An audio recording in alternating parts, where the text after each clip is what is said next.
Hey Mosaic, my name is Jeff Thompson, and I'm the founder and executive director of 1012 Sports, a Christ-centered community for teenage males in West Baltimore that uses the platform of sports to empower young men to be faithful disciples of Christ, community-focused servant leaders, and competent professionals with a vision for the future.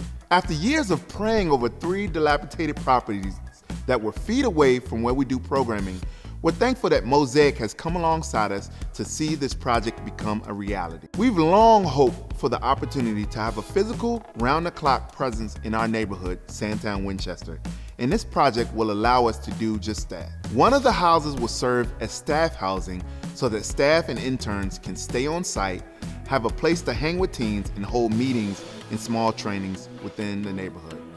The other 2 houses will serve as an incubator for 8 to 10 of our teens transitioning into adulthood. We've seen many young men derailed from their potential by unsupportive home environments. So we know these houses will set our teens up for success throughout their 3-year trade school apprenticeship, as well as provide the space and flexibility to offer classes in financial literacy, home ownership, spiritual development, workforce training, mental health, and community leadership. After months of negotiations with Baltimore City, we're currently in the final permitting stages of our building project, and in just a few weeks, we'll begin initial demos. Our hope is that these houses will be completed by fall of 2026 and ready for programming in early 2027. This will be a game changer for 1012 that allows our impact to go even further within the community.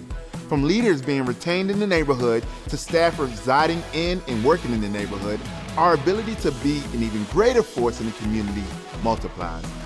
We are really looking forward to the spiritual, physical, and economic impact that this project will spark in Sandtown. A verse in Philippians chapter 4 talks about the fruit of powerful kingdom work being credited to the account of those who gave. And my prayer is that through this Unlimited campaign, you will feel just that. There's no doubt the impact that this will make in our neighborhoods, and it wouldn't be possible without your faithful generosity. From us at 1012 Sports to each of you, thank you. We're grateful to have you on our team in this way. Yeah, it's cool to see how what we do and how we give in little bits and lots at times makes a big difference across our state.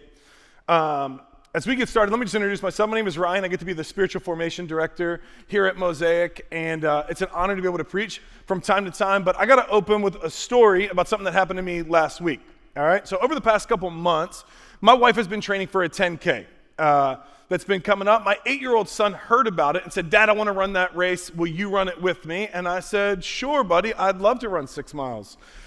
And so the race that he picked and the race that she was running was the 10K across the bay. Now that's one of my favorite races of all time. And it's the thing that makes it cool is not that you're running 6.2 miles. I hate that part. The thing that makes it cool to me as a kid who's grown up in Maryland is that I get to run across the Bay Bridge, right? It's this famous bridge. It's like known around the world. It's like one of the scariest places to drive. And I think people are a bit crazy for being scared of it, but I've been driving across that bridge my whole life, and rarely do you ever get to walk on it. Outside of like having a car accident or something on the bridge, you just don't get that opportunity. But then once a year, in early November, you have the opportunity to pay an unreasonable amount of money to wear yourself out and run across the bridge. And the whole attraction is that you get to run the bridge. They know that, they advertise that, that's what you do. And the first time I ran this race, the only time I've ran this race, it was back in 2022. We ran it about 7:15 in the morning. The sun is rising over the eastern shore, and you're kind of running into the sunrise. It's a couple-mile incline that's a little bit rough, but then you get this long 3-mile descent as you come down off the bridge. You have a great pace. I finished the race in just over an hour, which was good with me. And so my son and I have been training for this race. You know, he did a 5K earlier this year, and so we started at 3 miles and then 3.5, bumped him up to 4, got to 4.5. And we eventually got to 5, and I was like, "You're ready for race day?" He's like, "But we haven't ran 6 yet." And I was like, "Right, but the race day vibes are going to kick in. You're going to be good to go. You'll be able to finish the 6-mile race." And so last Saturday, my wife and I are preparing like final details, laying out outfits, getting everything together, anything that may be needed, when we got this text. Per Maryland Transit Authority, tomorrow's Bay Bridge run has been canceled due to inclement weather expected during the event timeframe. And you might be able to think back to last Sunday and go, "I don't remember a lot of bad weather." Me either. But if you don't know the weather because you weren't scheduled to run the race like I was, there was a 30% chance of 30 minutes of rain and it rained for about 20 minutes at 5 in the morning, all right? Now, I got an email from the Bay Bridge race people, and they said, hey, good news. We're going to transfer your race from an in-person race across the bridge to a virtual race. And I was like, well, what's a virtual race? And let me tell you what a virtual race is. You go run 6.2 miles in your neighborhood, send us your time, and we'll send you a medal. As if I won a medal for a race I didn't even run. I don't care about your stupid race. I don't want to run in my neighborhood. I can do that anytime. I paid for this race. I trained hard so I could run across the bridge.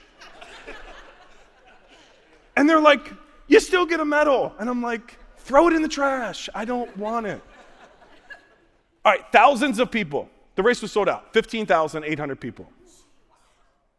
47 states, 6 countries, all robbed of the experience they were meant to have because somebody, somewhere, was unprepared and unwilling to be inconvenienced to figure it out.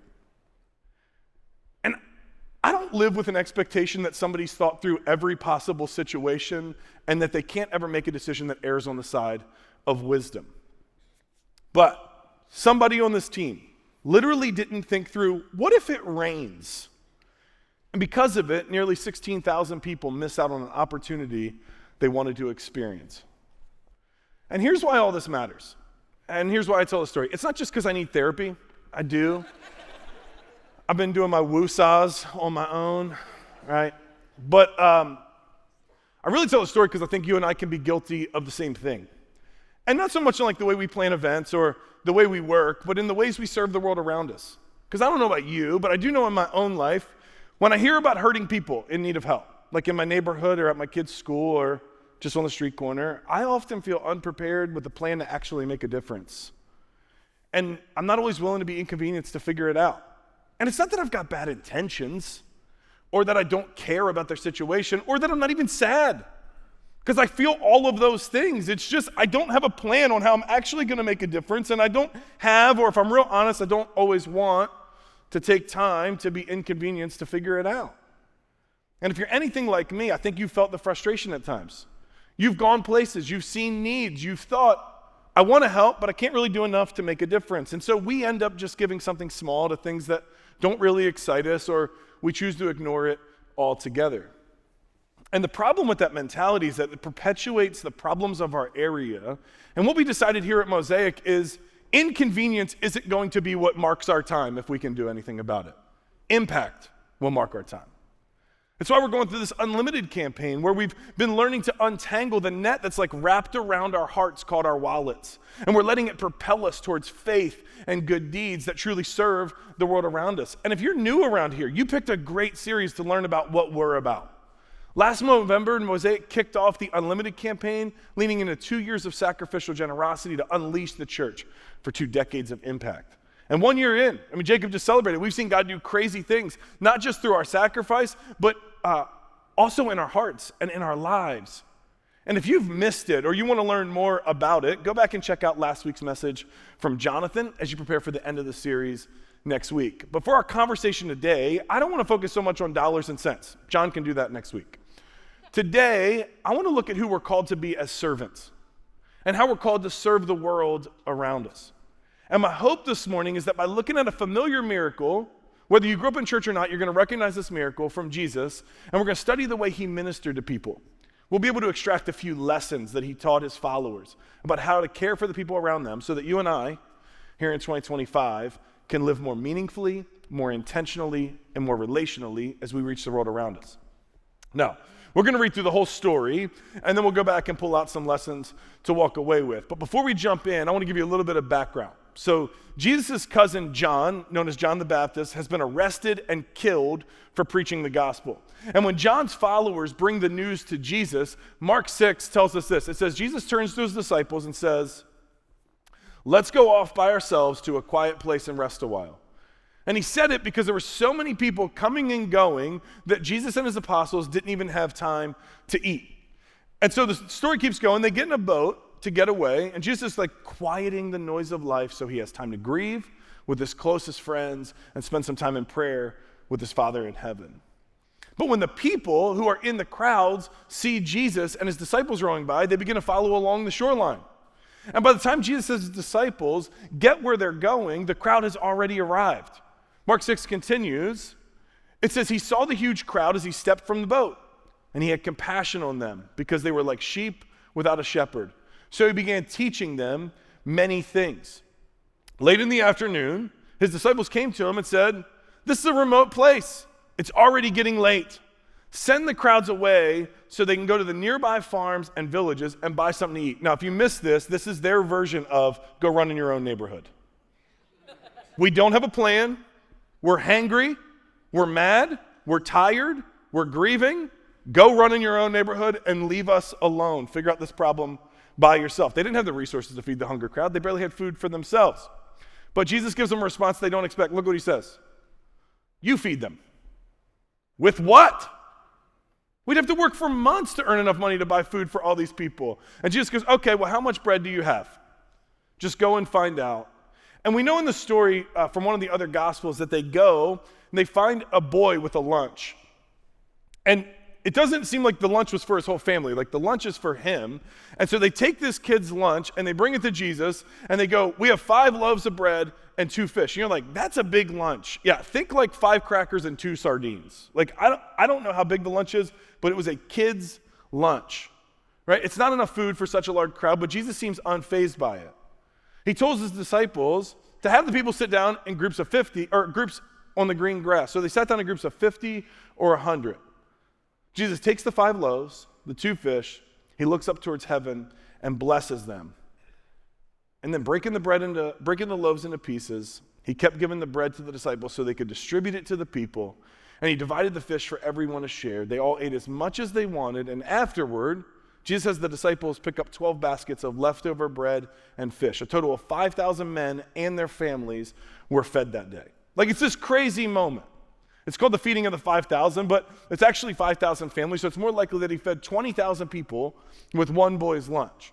And it's a cool miracle, but like, what do we actually take away from it? Because last time I checked, you guys could all hand me your communion cups, I could pray over them, you could have them, but we'd run out pretty quickly, right? Like, we just can't replicate the miracle of Christ. But what if there's something deeper than the miracle? And like, what if the miracle itself wasn't even the purpose of what Jesus was doing? Like, what if there's something deeper happening here that Jesus is trying to teach his followers that's more powerful in a moment than a few morsels of bread? See, the more I study this story, the more convinced I am that Jesus is teaching his disciples a few things about how to serve people well. Like, he first shows them how to see the needs of their time. And then he teaches them how to leverage, how to leverage what they have to actually make a difference. And then he models what it's like to point people to lasting hope. And this way of caring, like this pattern of doing life, is something that you'll find throughout the life of Christ. And it provides a model that you and I can like follow here in 2025. And to do it, the first thing we have to see from Jesus, he teaches them to see people because Jesus had proximity to pain. So if you're taking notes, write this down. If you want to minister like Jesus, you need to have proximity to pain. See, he positioned himself close to people who were hurting and in need. Not just people who are financially poor, but people who are emotionally or spiritually broken. And you can look back at what we read already, but it says Jesus saw the huge crowd as he stepped from the boat. That's proximity. Then he had compassion on them because they were like sheep without a shepherd. See, he regularly helped people who were in need, and then they flocked to him because of it. And instead of frustration with the crowd, instead of annoyance with the crowd, instead of telling the crowd, I already have a plan to do something else, he's moved with compassion. And if we're going to follow him, if we want to live and love like he did, we've got to do the same.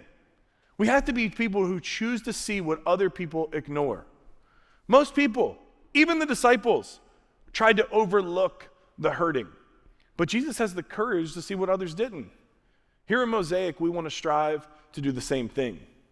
When others politicize what's happening in the world and make it a platform to stand on, we want to be positioned and postured to help. So let's make it practical. Think about your own life. The people around you every day, your neighbors, your coworkers, kids in your class, people at the gym. Is there a coworker going through a hard time and it's easier for you to ignore it and hope that their part of the project still gets done so that you're not inconvenienced by it? You have a classmate who sits by themselves every day and you pass by them and think, it's not my problem. How about a neighbor? Maybe a person in your group who's navigating like relational tension, and you tell them, I'll pray for that. But you really say it just so you can get out of the conversation and you don't have to be too much more engaged with it. Like, is there a place in your lifestyle that you need to adjust so you can be in closer proximity to the pain around you? And I know the excuses. I use them too. We're busy. We're stressed out. We're overbooked. We're taking care of kids. We're managing a career. Like, we have all the reasons to push back. So did the disciples in this situation.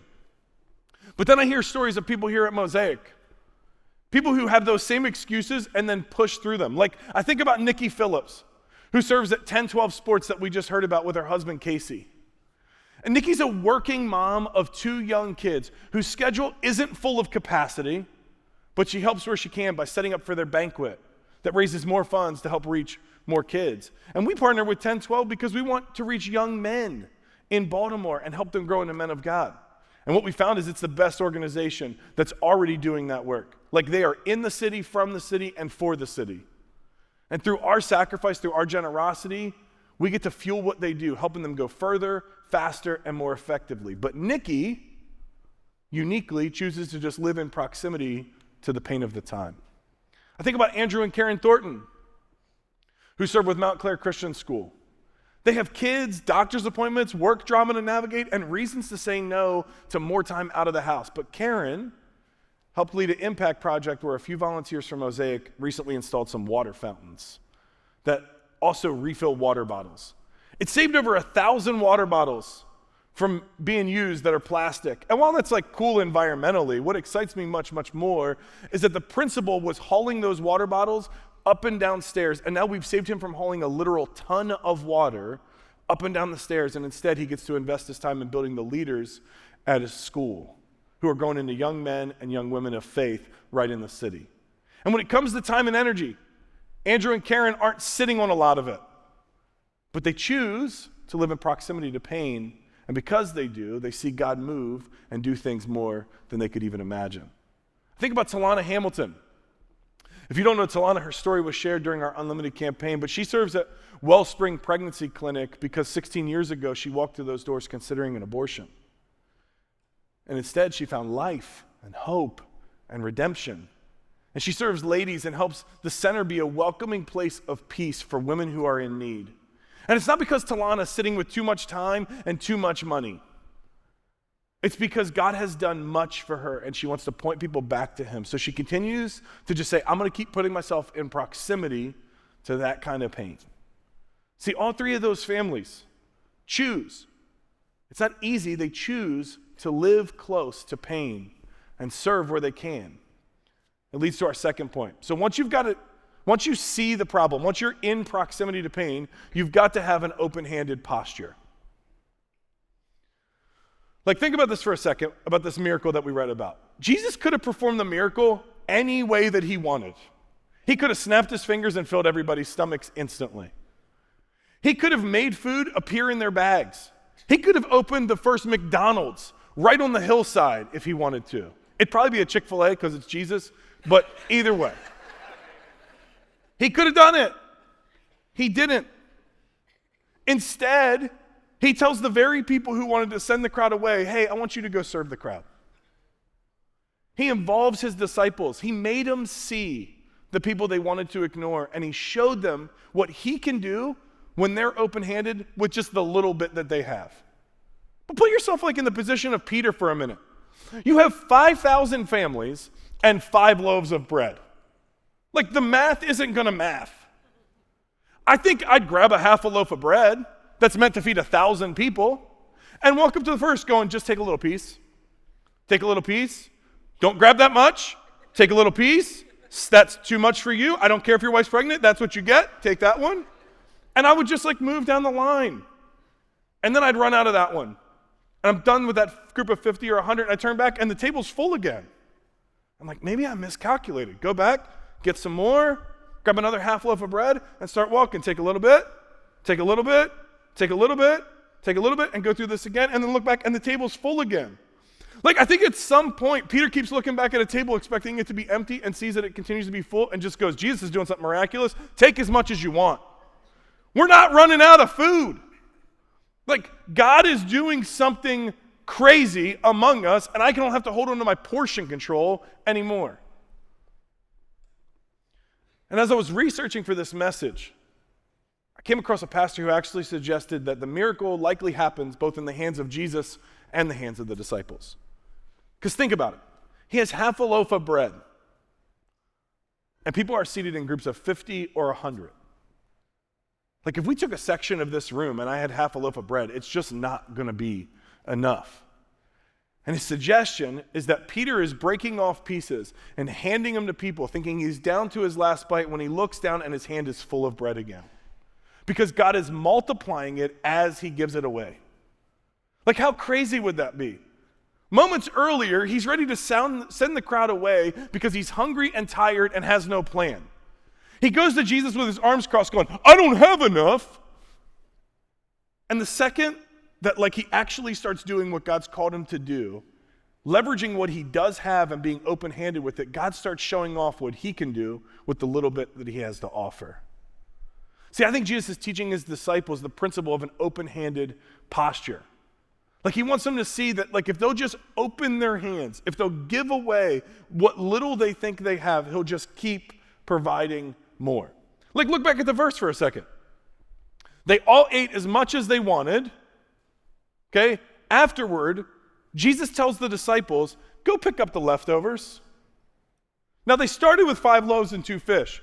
One boy's lunch. But Jesus sends all of them home with a doggy bag that is a reminder that I can do what you can't if you would just bring me what you have. They all walk out of this thing with leftovers that just serve to remind them God is able to do more than I can think or imagine. The disciples had no idea what Jesus was going to do with the little bit that they offered. And I think neither do we. But when we open our hands and we trust God, he's able to do immeasurably more than we can ask or think. He multiplied what we bring. And when you give here, I think there's people in this room who give here and think, I'm just contributing to one church in my backyard that makes a difference in my life. But when you give here, because of our partnerships, you're helping change the world with the gospel. You may not know this, but we don't want to just be a force that's here for good. We also want to be there for good. It's why we support church plants around our country and around the world. So let me give you some updates. New Orleans, Grace Church, launched in September, averaging 220 people in the first 2 months. In West Palm, SoFlo Church has gone through a leadership change, which normally would kill a church plant, but because of our investment in their leadership, they're getting healthy and they have everything in order. In Camden, just outside of Philadelphia, Accelerate Church is meeting in a new space and adding services to accommodate growth. On Long Island, Community Church just found out that they're one of the fastest growing churches in the country and let us know that they're ahead of us in that, which we love. Right? But here's the deal with them. They launched in 2020, 13 weeks in, COVID shut them down. They shouldn't even still be around. But they're adding staff, and it's crazy to see where they're at 4 years later. In Washington Heights, District of New York City, there's a church launching this winter. In Denver, we've got a new partner targeting a launch next fall. In Boise, Oasis Church is experiencing growth. And in Portland, Counterculture Church, their pastor Jesse has been through a lot. But they continue to reach the downtown area of Portland that is void of healthy churches. And you go, well, that's across our nation. Well, in the world, we have a church in Turkey. They're in an area of the world that is becoming increasingly hostile to the gospel. But years ago, we were able to help establish a church in their capital city, and it wouldn't even be possible to do again today. In New Zealand, Local Church is a year into their launch. They have a strong team. They're building more and more community. In Romania, they're experiencing the same as New Zealand. And in Dublin, we have a new partner, and they're in the early stages of just building a team. We partner with organizations and churches around the world that are from the community, in the community, and for the community. And what we're convinced of here at Mosaic is that where churches are planted and they're growing and thriving, the local communities benefit. Because when the gospel is introduced to a community, things get better. And every now and then, Like I'll do next. Every now and then somebody asks, when is Mosaic going to do a mission trip? Well, the short answer is whenever our partners need it. And I don't know when our partners are going to need more of our presence on the ground, but I do know that if you want to participate in a mission trip with Mosaic in the future, the best way to be there for good is to start by being here for good. Like, if you want to go on a mission trip, start by living missionally here. Serve, give, love people practically. Be faithful where you are so you can be trusted to carry that same heart somewhere else. Mission trips aren't about tourism or adventure. They're about partnering with people who are already doing what we do here, just there in their backyard. And we're not going to send you, I'll just be real honest, we're not going to send you across the world with a Mosaic t-shirt to represent our church if you aren't already serving and giving and living on mission here at home. And if you go, I can't give yet, maybe you're holding on tightly to what you have. Remember, to serve like Jesus, to love like Jesus, we've got to live with open hands. And it sounds simple. And I know it isn't, because we have limits. We have fears. We have families to provide for. And our tendency is to close our fist around the little bits that we think we have because we're scared or we're frustrated, and that's got to be combated. We have reasons to say no. We have things to protect. We have places to be. And the thought of opening our hands to people who did nothing to deserve our help offends our sense of justice and eats up all of our time if we let it. But I wonder if God has something for us like he had for Peter that day. And it demands that we have to take the right posture. So once we put ourselves in proximity to pain, we'll start to see the needs. We take the right posture towards those who are hurting. We've got to take the third step from Jesus, and that's point them to a higher purpose. See, I told you this miracle wasn't just about feeding people. And Jesus didn't teach his disciples to be close to hurting people and serve them well. He takes it one step further. He taught his followers that seeing people is good, serving people is better, but ultimately we have to point them to the higher purpose. For Jesus at this moment, feeding people wasn't about filling their stomachs. It was about pointing them to the gospel. And if I'm honest with you, this is part of the pattern I struggle with the most. It's not because I don't know how to preach the gospel. Obviously, I know how to speak. I just don't want to do generosity in the name of Jesus because it makes it more personal for me. It makes it risky. It puts my reputation on the line. It identifies me as a Christian in my neighborhood or at my workplace or in my kids' school, and that leads to more of a personal conversation that I don't always want. It's easier, in my opinion, it's easier for me to give quietly, stay safe, to do something good without anybody connecting to my faith. And I can even quote a verse about don't let the right hand know what the left hand's doing, and I can kind of feel holy, but I'm actually hiding. And I don't do that because I want to take the credit for it. I do it just because I don't want to take the risk. And if I'm not careful, if I'm not intentional, I can be far more concerned with my reputation than I am with their eternity, but that's not what Jesus calls them to. We know it because he feeds the 5,000. He tells his disciples to get in the boat. He dismisses the crowd. Jesus goes up on the mountainside after the feeding of the people to be alone with his Father, where he's still mourning and he's spending time in prayer. But then the next day, the very next day, Jesus and his disciples are back in town, surrounded by the crowd one more time, and the people come looking for him. They're looking for some more food, looking for another handout. And John's version of the story tells us this. It says they found him on the other side of the lake and said, "Rabbi, when did you get here?" He replies, "I tell you the truth, you want to be with me because I fed you. Not because you understand the miraculous signs, but don't be concerned about perishable things like food. Spend your energy," he's teaching the people now, "spend your energy seeking the eternal life that the Son of Man can give you. God the Father has given me the seal of his approval." And they said, "Well, listen, we want to do God's works too. What should we do?" And Jesus said, "This is the only work God wants from you. Believe in the one he has sent." And then he keeps going.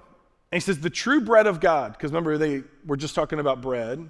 "The true bread of God is the one who comes down from heaven and gives life to the world." And they go, "Oh, sir, that sounds good. I bet you that's got some unique spices on it. I want some of that bread." He goes, "Can you just give us that bread?" And Jesus says, I am the bread of life.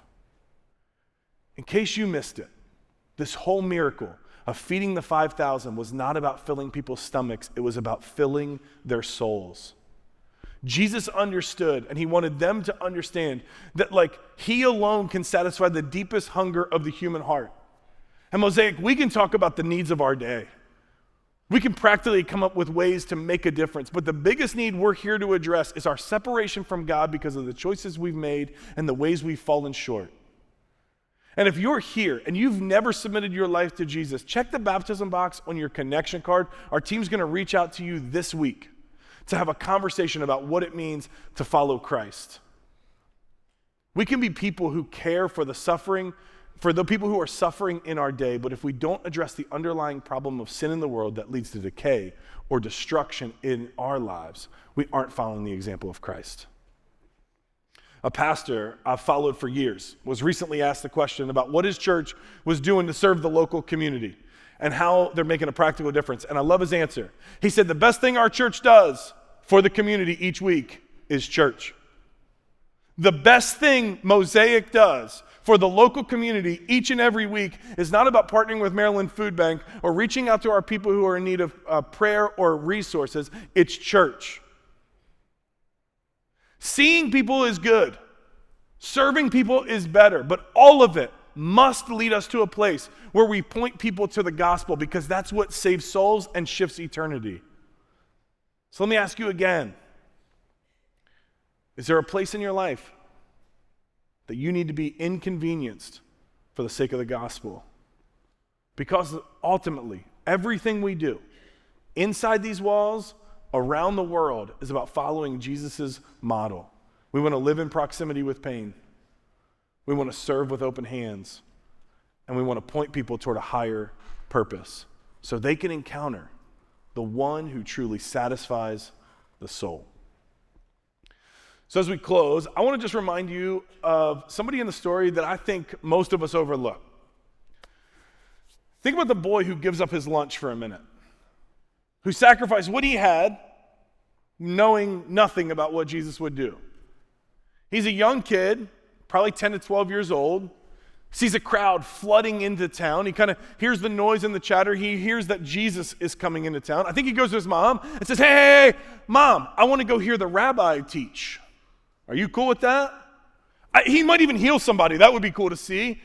And Mom, I don't know if reluctantly or excitedly, packs him a lunch and says, here you go. He heads out. He follows the crowd. He gets over to the hills where he would normally sit that overlook the Sea of Galilee. And he sits and he listens to Jesus teach. And Jesus just keeps teaching and he just keeps listening.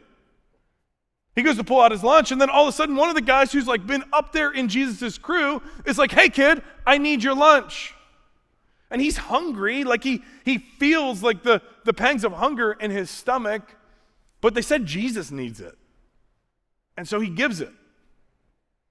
And then he gets to watch how God uses the little bit that he had to do the miraculous. Think about when that kid gets home. What story does he tell his mom? Mom, you're not going to believe it. You're not going to believe it. My lunch fed 20,000 people. There was more people than I could even count. I don't know numbers go that high, but my lunch fed that many people. You're not even going to understand that. And she'd go, well, time out. How did your lunch that I packed feed that many people? I don't know. I wonder if he'd respond like we respond here at Mosaic when people ask how we do what we do or how God does what he does through us. I wonder if the kid said something like, oh, I didn't do it, but because I gave it, I got to be a part of it. See, we say that all the time here at Mosaic. We didn't call us 10-12 Sports to have 3 row homes that they're reconstructing, but because we give, we get to be a part of it. And this is the example of what Jesus invites us to. If you'll step towards pain, if you'll open your hands to serve generously, if you'll point people to a higher purpose that brings the gospel to others, I think we'll experience a joy that nothing else can replace. So let me ask you again. Where do you need to be in proximity to people who are in pain? Like, God, give us the courage to see what other people would rather overlook. Is there a spot in your life where you need to shift your posture from closed-fisted, holding on to what you have, to open-handed and trusting God with it? Like, if that's us, God, just give us humble hearts to serve differently. Is there a spot in your life where you need to serve a higher purpose, to go beyond meeting a practical need and actually do the risky thing of sharing the gospel? God, give us the courage to speak hope into people's lives. Our community and our world doesn't need another piece of pizza. They need to experience a piece of heaven. So God, help us to be bold and share it. Let's pray.